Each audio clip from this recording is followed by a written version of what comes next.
Time for the business news now on the programme. One day to go, in fact, it is before Brexit, of course, and the UK's car industry has some pretty poor figures. With us here on set, as you can see, is Catherine Bennett to tell us about it. Catherine.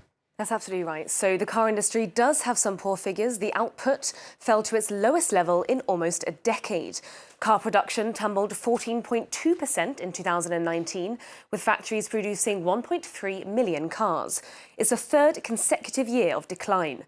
The industry's trade body said that Brexit uncertainty had played a role.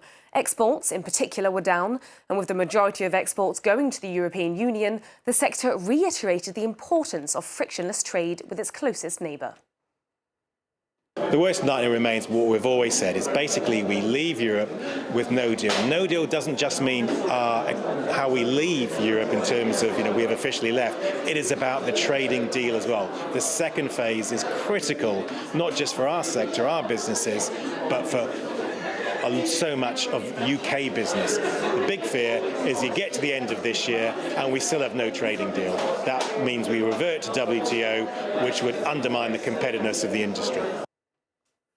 Facebook has recorded its weakest pace of growth since the company went public in 2012. Revenues in the final quarter of 2019 rose 25% year on year. And although this beats analyst expectations, it also marked a slowdown for the company. The company has struggled with global privacy regulation like GDPR and 2 federal antitrust probes. Shares fell more than 7% in after-hours trade.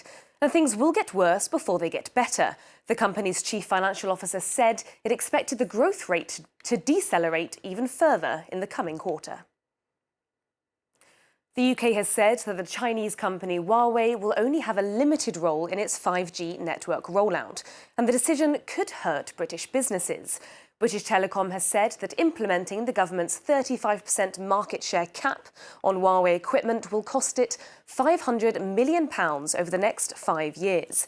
The cap is due to come into force in 2023, which is earlier than predicted, and companies such as BT are having to scramble to replace existing Huawei equipment with products from other suppliers. International companies have closed down operations in China as the coronavirus continues to impact the economy. Analysts say China's growth rate could halve in the first quarter. Monty Francis has a look at how global businesses are responding to the crisis. From air travel to retail, as the world's second largest economy struggles to contain the coronavirus, international businesses are feeling the pain. Check-in counters at Beijing Capital Airport are empty after British Airways and Lufthansa suspended all flights to and from mainland China. Several other airlines have cut back service. It prevents contamination, so I think it's better to cancel international flights. Coffee chain Starbucks says it's expecting a big financial hit after closing more than half of its 4,300 stores in China, its second biggest market after the U.S.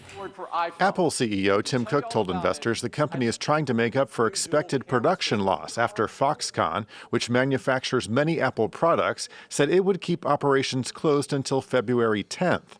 Cook provided a wider range than usual for sales in the current period, between $63 and $67 billion. One analyst told the Financial Times the longer factories and businesses in China remain closed, the more production will be affected too, and this will ripple out to suppliers and customers outside China. With uncertainties ahead, many expect the outbreak to cut China's growth rate in half during the first quarter. Let's take a look at the markets today. European markets opened lower today, taking their cue from Asia. The FTSE opened down by 1%, the CAC 40 was down by 1.5%, and Frankfurt's DAX has also dipped by over 1%. The coronavirus is, of course, weighing heavily on Asian markets. Analysts are saying that it would likely have a similar economic impact to the SARS outbreak in 2002, or it could be even worse. China has suspended trading for a public holiday, whereas the Nikkei and Kospi slipped almost 2%.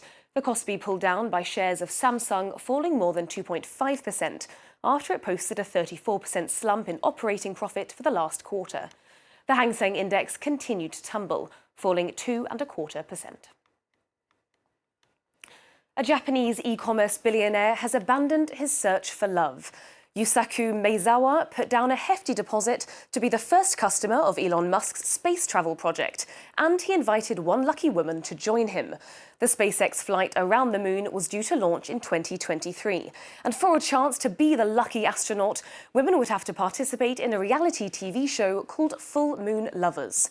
But budding space travellers can put away their moon boots. Maezawa, who's worth around $3 billion, has given up the private SpaceX flight around the moon, saying he's cancelled the show.